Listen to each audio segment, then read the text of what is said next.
And good now, everyone. Right now, wherever and whenever you are, we have Suzanne Hunt in the chat room, and we have a bunch of things to get through. Feels like it's very much an admin day, but our leading what was our leading thing? Oh yeah, creating live Yammer events in Microsoft Teams and making that a little simpler. There's some changes to usage reports, threat protection bits and pieces, and some changes to our pins within Office. Let's take a look.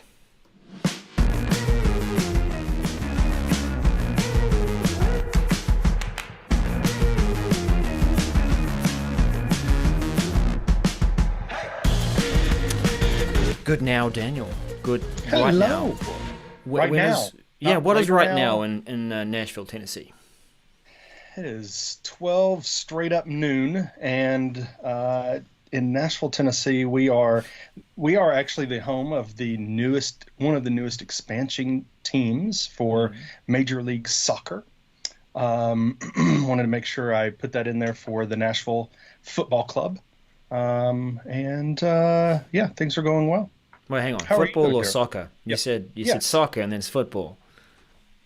Well, so here's the thing, Darrell, and there's going to be a lot of people. I know we have quite a few international people that listen to the show, and there's going to be some people who take some objection to this. They're not going to like what I'm about to say. Right. But a few years ago, I looked into the history of the word soccer and why it's soccer for the U.S. and football for pretty much everybody else. Mm-hmm. And technically, see, this is the part where people are just not going to be happy with me at all. Yep. Technically, both are correct. And I'm just going to leave it at that. I don't want us to get into an explanation as Okay, to chat why room. it is.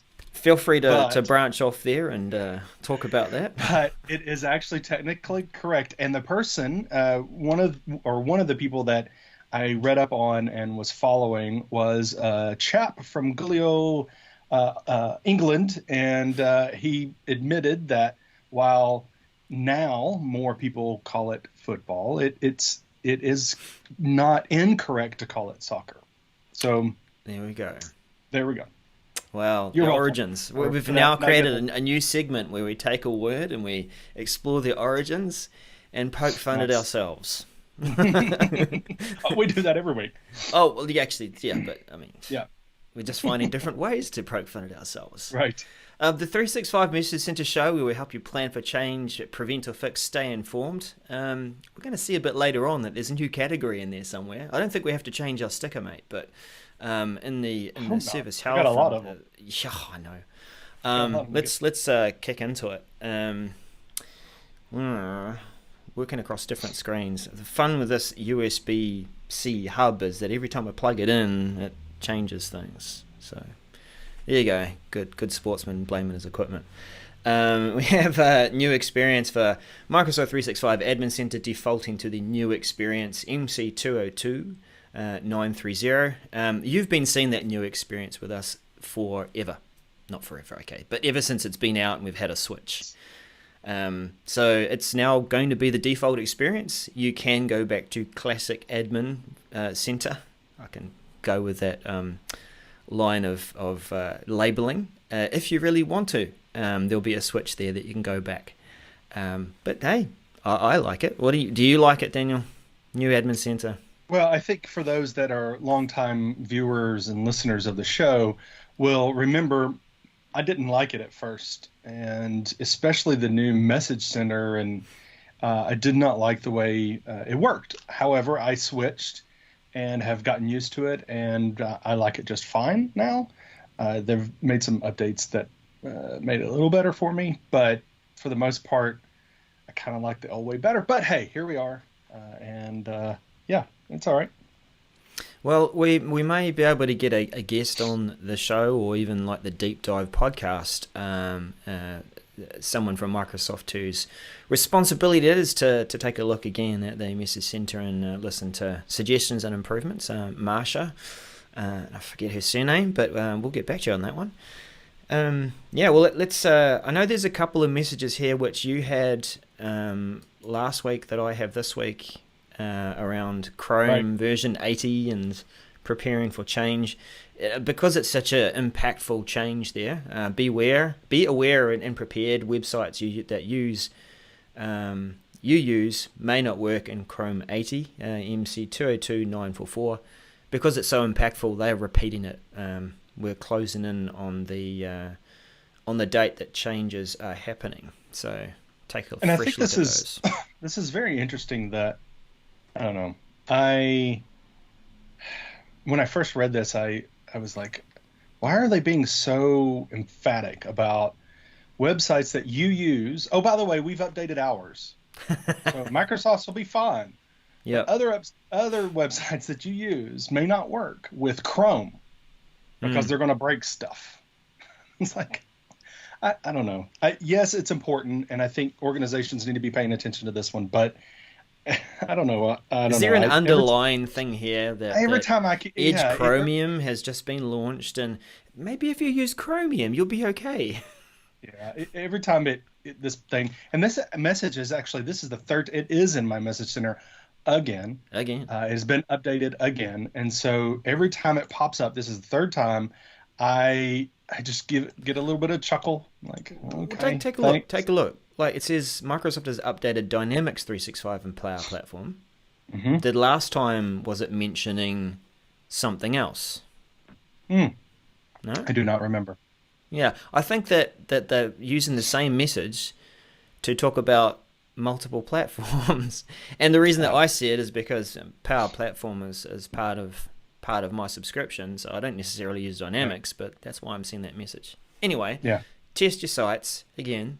If you haven't already, start to, because the date that things are changing is February 17th, when Chrome 80 is released. Yeah. Well, yeah, there's a quick message there too. Look, if you're seeing this in your tenant but you don't use Dynamics 365, it's probably because the Power Platform is all part of that product group. 2020 release Wave 1 plans for Dynamic 365 and Power Platform now available, MC 202948. And I think it was this one. I'm just seeing it in a different... Yeah, I think it was this one. I was looking at this message from the Admin mobile app, and instead of the category Stay Informed, it had Opportunity. Opportunity. Now, there's some honesty there. Because the message is saying, hey, you might want to look at these things. We've got some great stuff coming out for Dynamics 365. It's your opportunity to check it out. Yet in the desktop or browser version, I'm saying Stay Informed. I am seeing Stay Informed. That's why I was like, yeah, it's different, and we're all about consistency around here. Well, at least I am. That's my big thing. So we want. I'm consistently inconsistent, Daniel. Okay, well that's fine. So I think anyway.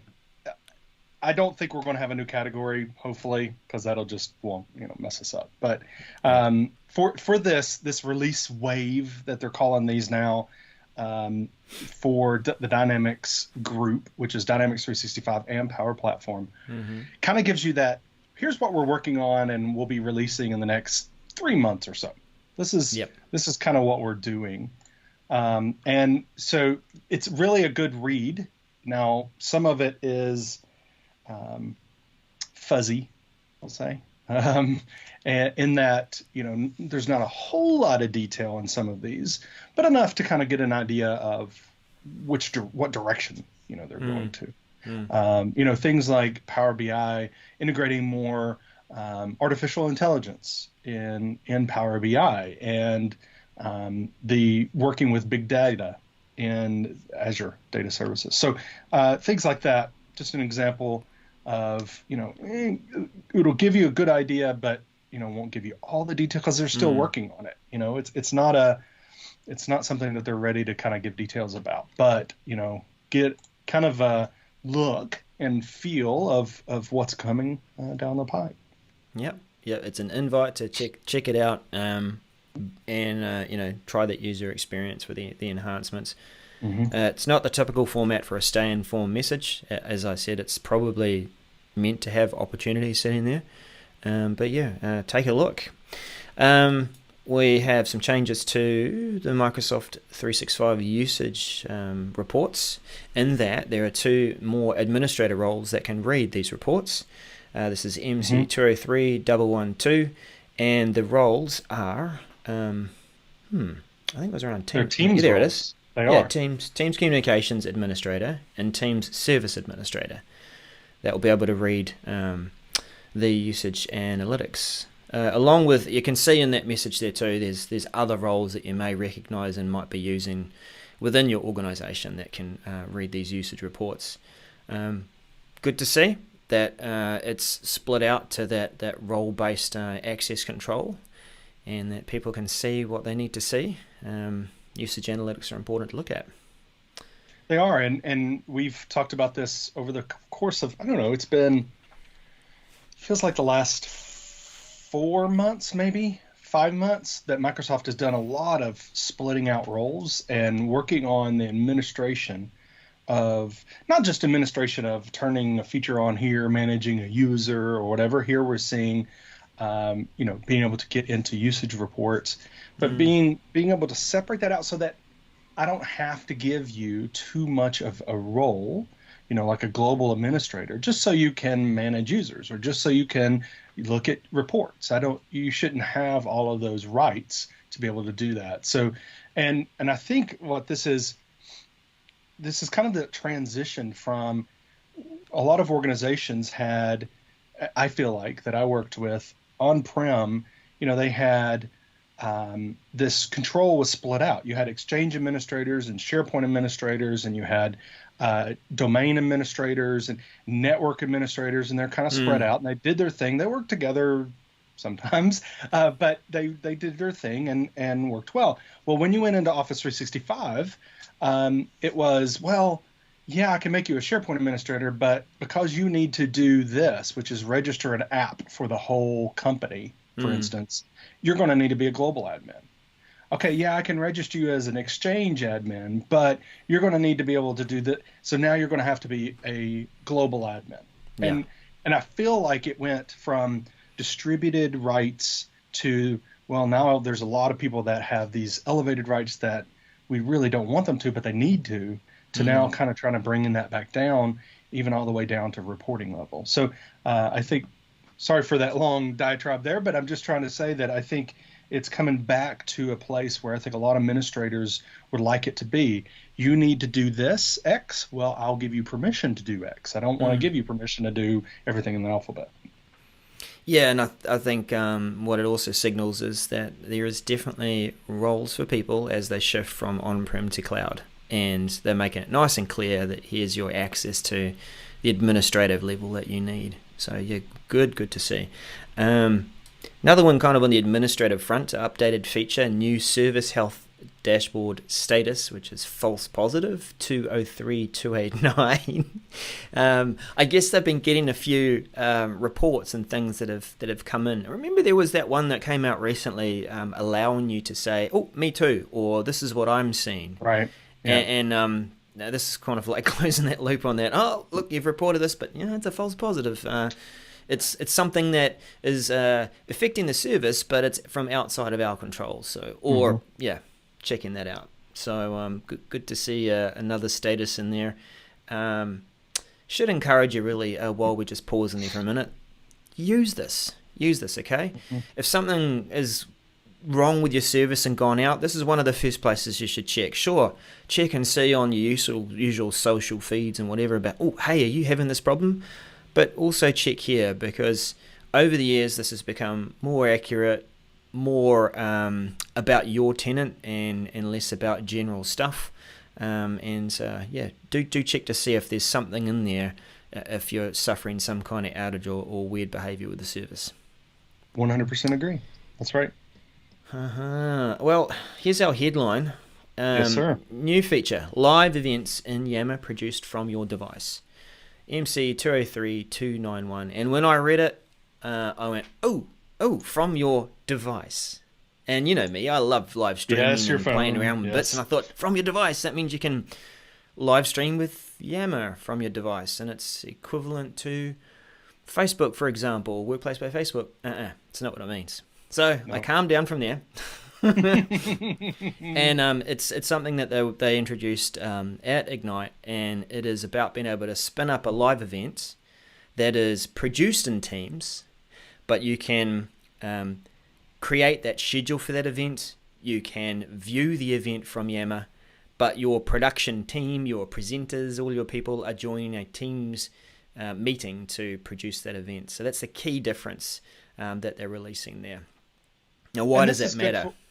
Well, I think there's several things that matter, but about this, the one thing I was about to say, if you can think about what this means, how you would do this. This is Teams is your organization, and it's made for this communication with the organization, right? And Teams is this that's Yammer, and Teams is this communication within groups, right? To get work done, and so we come together as a group to produce this video, and collaborate. We're switching. Maybe we're sharing screens. We have cameras. The whole deal, right? We're think a town hall for your organization, or something similar, and earnings release. Those kind of things. And so you come together as a team to do that, and you don't want people joining the team.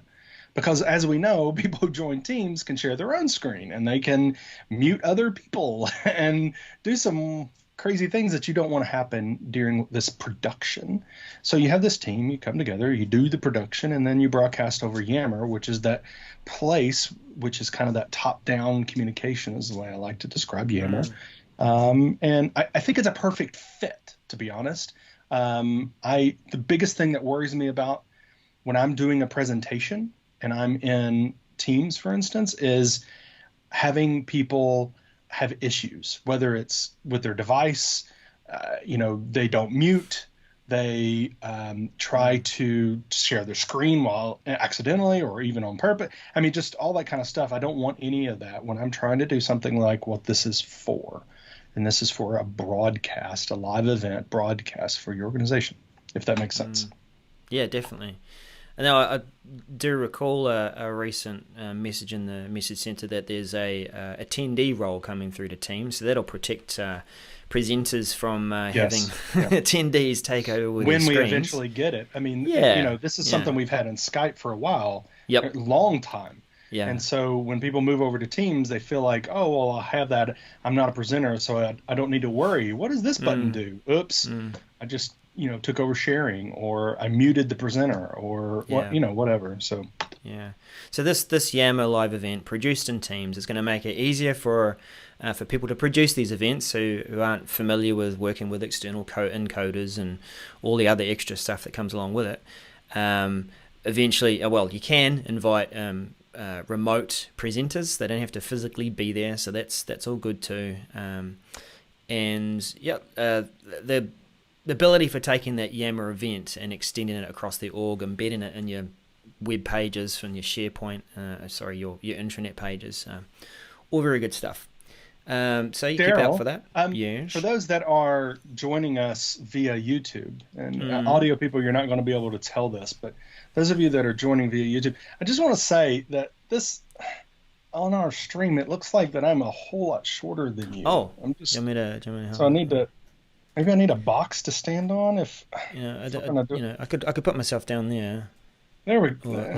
Whoa. Whoa, hey. Hey now. Sorry for those audio people. We'll maybe I'll edit this out when we produce the audio, but anyway.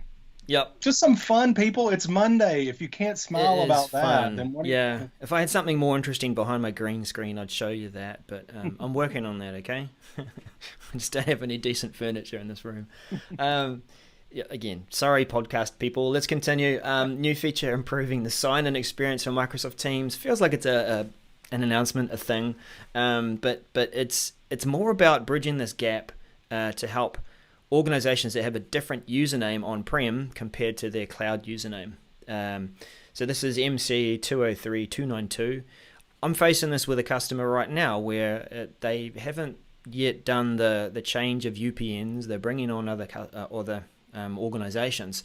So their on-prem UPN is kind of an old .NET thing, which doesn't match their cloud domain. And this change takes out some kind of frustration in that when you're working out of that environment and you fire up Teams, it can autofill that username that doesn't match your cloud identity.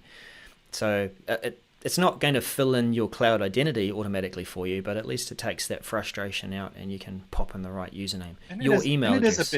Your email address. And it is a big frustration for people, especially if you're rolling this out. Think about adoption and how your users are going to adopt this when... I'm thinking about it. Yep. Okay. Done. I mean, it is very... It's not a very good experience when, oh, no, you need to do this. And then, okay, do this. Oh, I'm sorry about that error. You'll get that every time. Just click. No, none of that. We want them to be able to go to a page, log in, and be done with it. So, advanced threat protection. New reports becoming available, 203 355.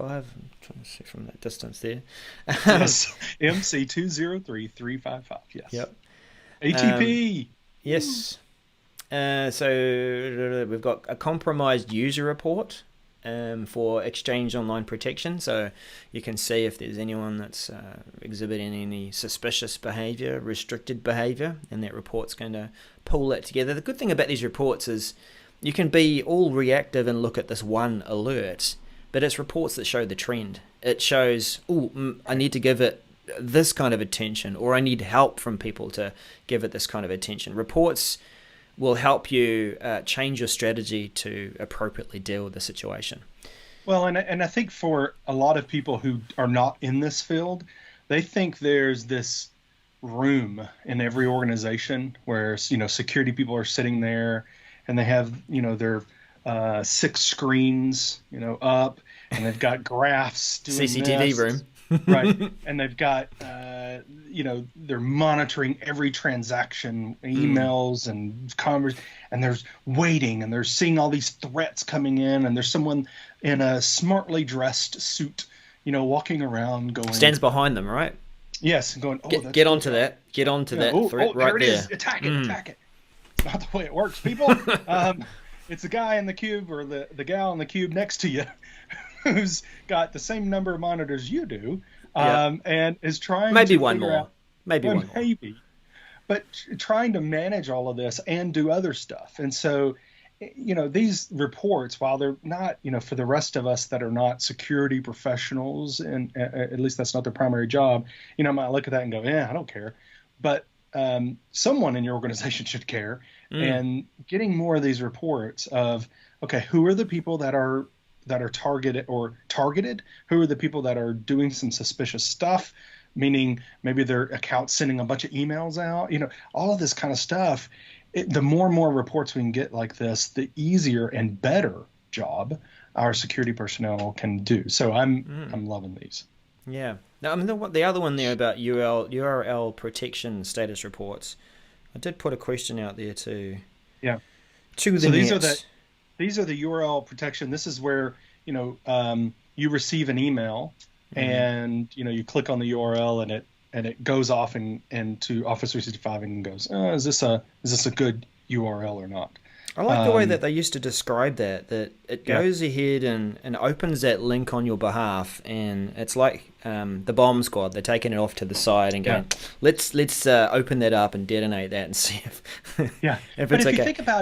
If you think about threats, if I don't know what if everyone in my organization is getting an email and they all have bad links in them? Yeah. And how will I ever know if I don't have this report that shows, by the way, all those safe links have prevented all these attacks from happening, and it's coming from this vector, and this is how, so I could take action to block that IP or, do whatever. So anyway, again, loving these reports. Yep.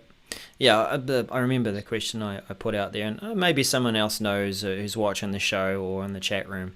But the great thing about the URL protection is that it checks that link out.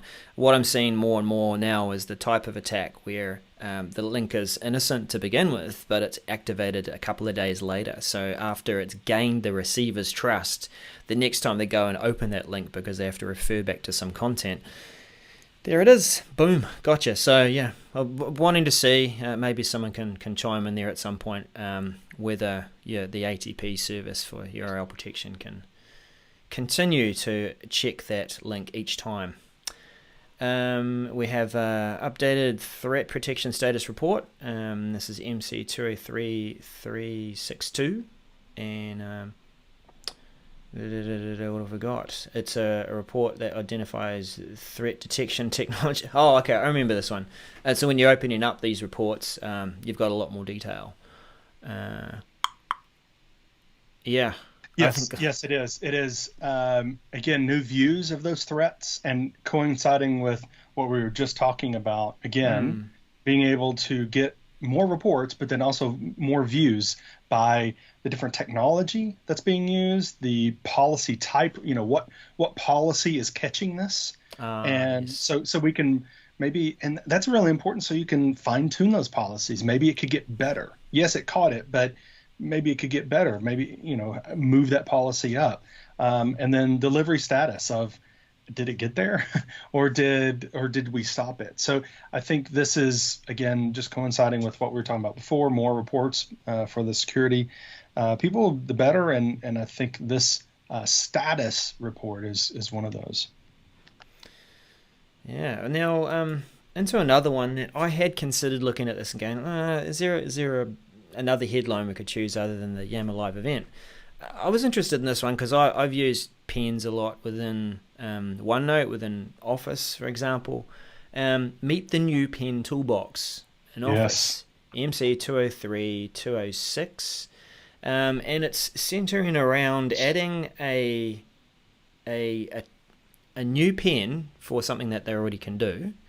The markup, right? When you're using ink to mark up a document, well, now it's a pen, it's not just a button. You've got lasso coming into Word, so it means you can what? Circle ink. Lasso. I'm sorry. Lasso? Who? Lasso. Like, no? How do you say that? There's lasso? only one O. But why would you call it lasso? Lasso? What do you say? Lasso. I mean, lasso. Really? I've never heard a someone from the South say it. Here we go. All right. I mean, look, this is, you guys are where cowboys came from. Not that lassos. Wait, sorry. No, I'm sorry. You're confusing a few things here, but about geography, and that's okay. But speaking of the lasso tool, yes. Now it's coming to Word.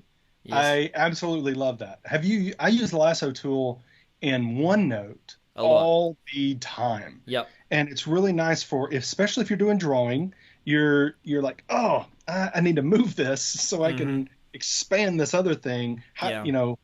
Lasso that puppy and move it. Oh, it's so wonderful. Yep. So be able to do this in Word, whether it's being able to do drawing or tables or I don't know. It's going to be interesting to, it says entire words or shapes is what it says we can move and delete and change. But anyway, there's others, but I'm really excited about the lasso tool. Shush. Maybe it's like one of those words that's just stuck with me. I don't get into many cowboy kind of conversations. Listen, we are from really opposite sides of the world, different hemispheres, no matter the way you look at it. And so I get it. It's fine if we use different aluminum. Aluminium. How do you say it? Say it correctly. Thank you. Aluminum. No, that's not how you say it. So yeah, branching off there, a couple more things to say about the pen. You've got a point eraser. That means that it will erase whatever's under the eraser rather than the whole ink stroke. And one thing I wanted to say too, there was this good feature which maybe has been underused, and they're actually backtracking and not supporting it anymore. Being able to sort of sync your your preferred and favorite pens across different devices Yeah. and different Office opportunities. Why are they removing that? I don't know. I think it's just to make us mad, because that doesn't make sense. When you are, I have multiple devices. I'm looking at 4 different devices here Yeah. on my desk, and it would be great for them to sync all across it. I So make a you're going to have to selection set here. those pens up again Yes, across each of those. yes. Which Now, the only why? thing I can think of that might conflict, and the reason they've backtracked on that, is because this remembering the last color that you used or custom colors. Maybe they can't roam that, so they've pulled that back. I don't know. We're assuming stuff.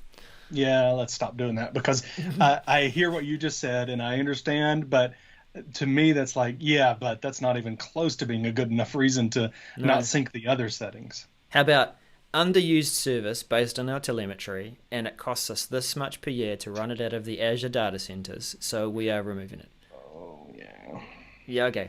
Well, I just want to call it out there. It's just one of the cloud considerations that we have Sure. to think of when, these services are all part of our subscription, but they all cost something, which is why we see some things come and go. Office Mix, for example, docs.com, stuff like that, it costs to run. Oh, Hurts my no. heart. We've got a couple more to go. We've got compliance services rolling out to Office 365 plans. Wowzers. So check it out. Dark mode. Yeah. Formatting. Fun. Where's the switch here to turn off dark mode? For those that are on the audio podcast, people at Microsoft did some wonderful formatting on this message. This is How's that, eh? MC202942. You like my skills there? I like your Selected skills, so he's highlighting it so we can actually Yep. read it. Mhm. So bringing these new compliance items to those that subscribe to Advanced Compliance or E5, Office 365 E5. So records management, customer key, which I think is one of those that a lot of people are interested in as well, Yep. and data investigations. So nice tools here. I would like to, and I think I want to make a nice little spot here. If you did not listen to last week's audio version of the podcast, I would highly suggest you to do that. We interviewed the wonderful and very intelligent and very informed in these kind of areas. Ooh, 3 titles. Oh yes, she gets it's a really long title, and that's Joanne Klein. She is a contributor Yeah. to Regarding 365 as well, but I'm sure she is liking this as well. But Oh, yeah. I think I wanted to stop and make sure. Hey, if you did not listen to the audio version of the podcast, then go check it out, download it, Yeah. subscribe, download it, and check it. If you watch the YouTube version, then you can just go to the end and listen to the interview we had. So anyway. That's Yeah. a nice plug I gave for our show, right? Definitely, yeah. What plug for the podcast, Yeah. and to check these new capabilities out. You could jump into the additional information. I don't know if I trust whether I've set up these scenes correctly. It's going to look a little funny. Oh, okay. Additional information takes you to the product page. So if you want to go through, you're floating. Your I know. screen behind you is that's Yeah. just so I know. wonderful. It's Maybe just I need to get a off-putting, isn't it? green screen too. Yeah, it's a lot of fun. Anyway, last one for the day. We have known issue for dialing into Skype Business Teams conference IDs. So, is it stay informed? Hang on, let me think about this. Stay informed, prevent or fix, plan for change. Prevent or fix is where I'd put this one.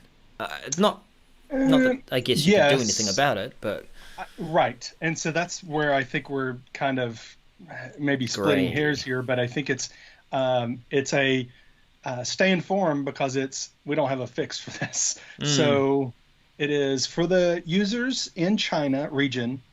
They're experiencing problems dialing into Skype for Business and Teams conference IDs. So I don't know why this is in my tenant. Are you seeing it in your tenant? it's in mine too. It's in mine as well. Yeah. I don't understand why it's in mine as well. I'm guessing this is one of those.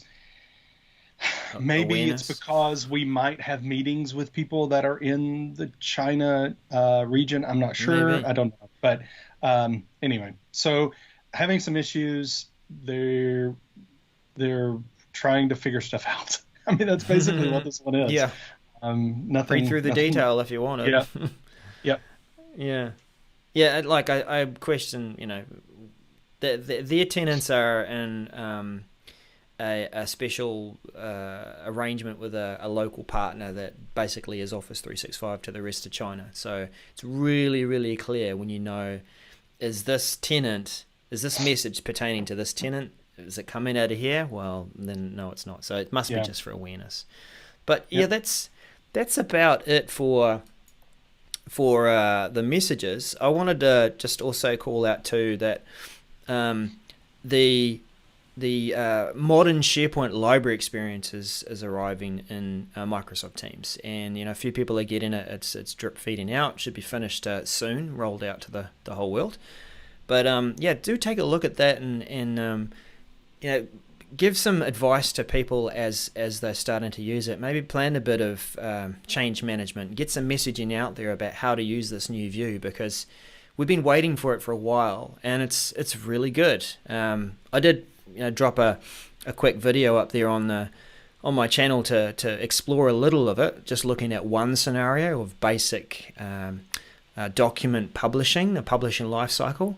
But I'm sure there's other ways that we can help people to understand some of the advantages of using the modern SharePoint view within the Microsoft Teams Files tab. Right. Have you seen it yet, Daniel, in your tenants?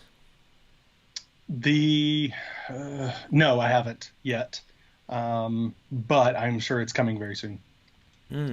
Yeah, so one key thing was being able to synchronize your document library directly from that view. We've got the additional columns that we might have created. There's check-in, check-out, a few other things. But basically be able to use it.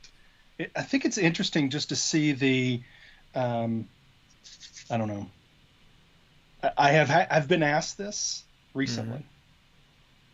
And I was able to respond and give answers, but the question was, why should I ever go to SharePoint? And it was in relation to this, with these announcements and stuff coming, and so I had some answers. I think there's still some reason. There's several reasons why SharePoint's still important and still is a destination, but I'm not sure that I'm thinking. I mean, this is Microsoft's vision, right? As Teams is that digital workplace, and you're just working out of it and not having to ever go here and there and everywhere to get your job done. So it's the hub for teamwork. SharePoint's been brought into Teams, so much so that Jeff Teeper has been brought into Teams. Do you like what I did there? Yeah. The other way around, yes. Teams is now that organization is reporting up through Jeff Teeper, along with SharePoint and OneDrive. And I believe he still has Office apps, although there's some question about what is considered an Office app, and we had a conversation on Twitter. But anyway, so I think the landscape, the way things are going, it's gonna be interesting and to keep up with that here as we move through, transitioning and transforming how people do work. So thanks to everyone who tuned in, joined us in the chat room. Lots of valuable chat there. It's really awesome. Like Daniel said a little earlier, check out the podcast. It will usually have a deep dive on another topic. So Daniel's really good at following up on interviews there. And you know where to find our stories at regarding365.com. Catch us again next week, and we'll see you again. Bye for now. Bye-bye.